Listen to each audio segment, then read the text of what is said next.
Hello folks, and welcome back. I am the Bibliotech Nerd, and this is where we review comic books, graphic novels, and such like.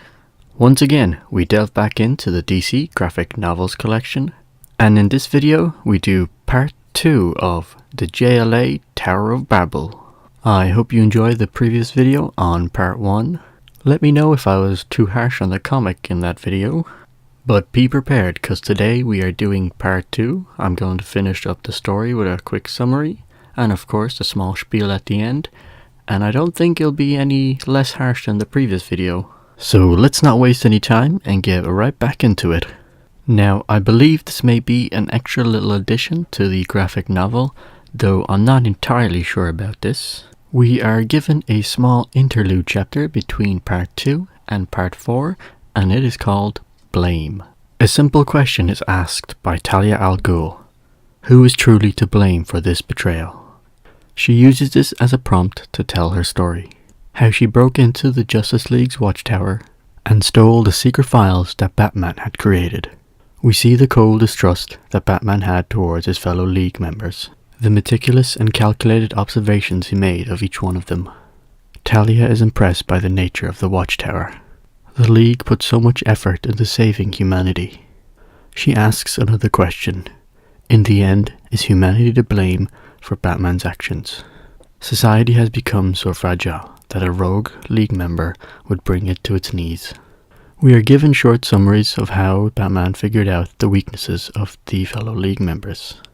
Each method is customized to ensure maximum effect. In the end, the chapter ends with a quote from the I Ching. The superior man resolves to walk alone, and is caught in the rain. He becomes bespattered, and people murmur against him. Where is the blame in this? We now return to the last two parts of the JLA Tower of Babel. Part 3, Protected by the Cold. We get a quick glimpse of Batman in the cold mountain ranges of the Himalayas. The assassins of Ra's al Ghul are relentlessly on his tail. Jumping off a cliffside, they believe him to be dead. Back in the watchtower, we see a defeated League attempting to recover. Reforming after having been shattered, Plastic Man can once again lend his aid. Aquaman is being put into a state by Martian Manhunter to ensure that he gets the hydration that he needs to survive. The bot that is controlling Wonder Woman's mind is finally removed by Plastic Man. Slowly but surely, the League is recovering. Even through immense pain, Superman is able to remove the vibranium bullet that is plaguing the Flash. Green Lantern is slowly able to see once again. But, although things may have been looking good for the League, the world below them was engulfed in fire. Chaos ruled the streets. Down below in the Himalayas, Talia disapproves of the actions taken by Ra's al Ghul. Conflict is brewing between them. The League receives a message from Batman. If they are to stop Ra's al Ghul, they need to meet him in Antarctica. A large fight erupts between the League and assassins guarding a special tower. This tower seems to be affecting the language of the world. The fighting doesn't last long though, as Superman unleashes the power within him and destroys the tower. The League then wants answers from Batman, but there are bigger fish to fry, as the world is being plagued by chaos. Back in the watchtower, Martian Manhunter must finally cure Aquaman of his aquaphobia. End of part 2. Part 4. Harsh Words. The League was now split up, with Batman and Superman having to go against the Demon's Head, while the rest must destroy biological weapons that are about to be unleashed upon the world. Both teams are in for a hard fight, as the plans of Ra's al Ghul have been in the works for a very long time. From men with guns holding biological canisters, to Bengal tigers and African lions. In the end, the League is able to accomplish its mission. A biological disaster is prevented, and Ra's al Ghul's operation is dismantled. We end the story on an uncertain cliffhanger. It seems like the team was about to kick Batman out of the Justice League, but he is nowhere to be found. End of story. Well, that wraps up the story of the JLA Tower of Babel, folks. So now I'm going to move on to the opinion piece of the video. So first and foremost, I'm going to reiterate a point that I brought up last video, which is the whole concept of the story. The fact that Batman created these contingency plans in case a League member ever decided to go rogue and there had to be a way to defeat them. Again, I'm going to argue that this premise is a pretty good and brilliant idea too, right? But the way it was implemented and executed in this comic book kind of falls short in my opinion. But before I go too far into criticizing this comic once again, I do want to kind of point out one good scene that I thought is worth mentioning. And that is, of course, the semi-climax of the scene where Wonder Woman lassos the assassin with the biological weapon. It has a good build-up and high stakes. We even get a really cool and interesting moment where she attempts to reason with the assassin in a way that Ra's al Ghul doesn't care who you are.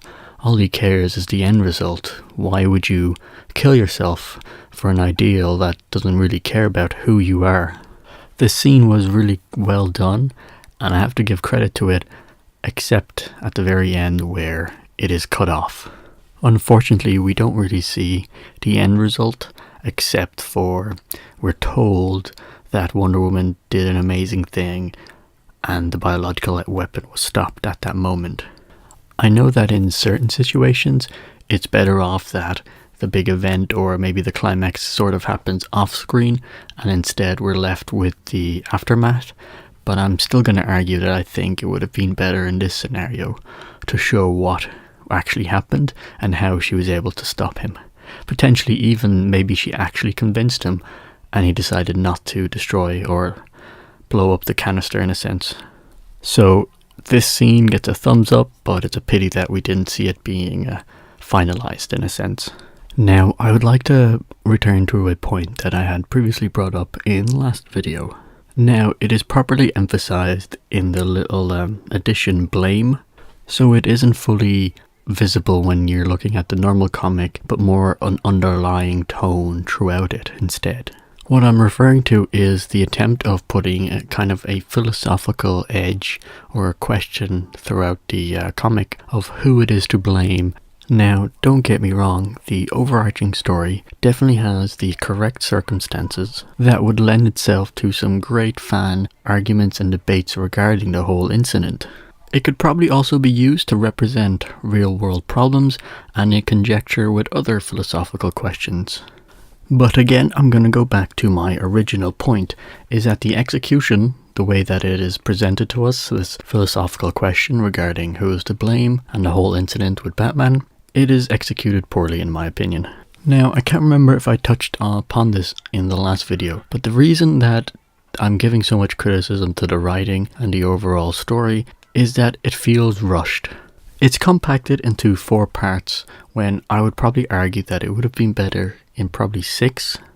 It's like they had a eureka moment with Batman creating plans for the Justice League, but the rest of the story was kind of just shoehorned in to fill the gap. Then a nice pretentious philosophical sticker was slapped on top and hey presto, here's the story.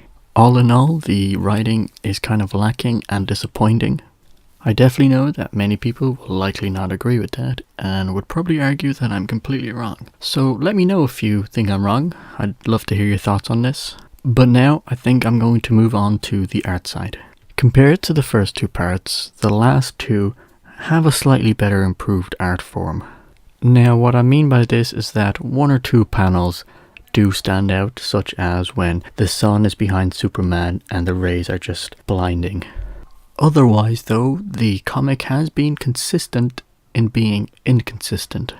The characters still change page by page, the expressions on their faces are still absolutely horrible and too creepy, and proportions for the superheroes are ever changing.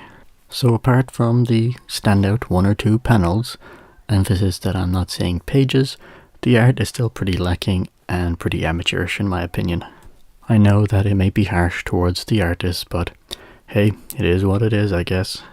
Now that's going to wrap up the story of the Justice League Tower of Babel. I do apologize for it not having been released on Wednesday, but life has just been a tiny bit hectic and I was unable to upload it on Wednesday. But don't you worry, tomorrow for Vintage Friday I should hopefully release the video, unless something drastic happens. Otherwise, do let me know what you think of this video and the Tower of Babel storyline as a whole. Was I too harsh? Was I completely wrong and I missed the point of the story? Let me know. Next week I'm going to be doing Superman/Batman Public Enemies. Now that will be a fun comic to read, so stay tuned for that. Subscribe, like, comment below, and I shall see you in the next video.